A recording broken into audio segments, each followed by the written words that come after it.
Hola, sóc el Jan i avui us faré un resum d'un llibre que es diu London, que és en anglès i espero que us agradi.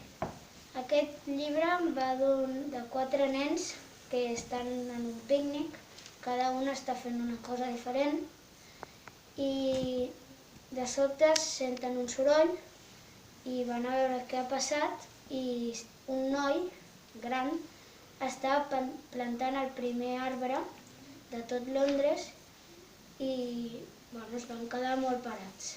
Llavors al vespre van anar a mirar i van trobar la cartera del que va plantar l'arbre i se la van quedar i li volien tornar.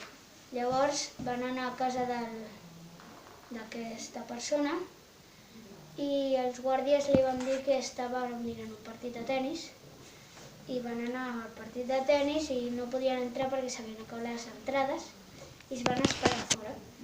I quan va sortir li van donar la cartera i se'n van anar i l'alcalde, el que va plantar l'arbre, els hi va donar les gràcies i els va convidar a fer un te a casa seva.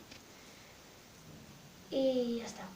Aquest llibre el recomanaria a qualsevol persona que volia anar a Londres perquè els podria servir com a guia. I jo he anat a Londres i m'ha agradat veure tots els llocs on jo he anat en el meu llibre que he llegit. Espero que us hagi agradat. Fins la propera.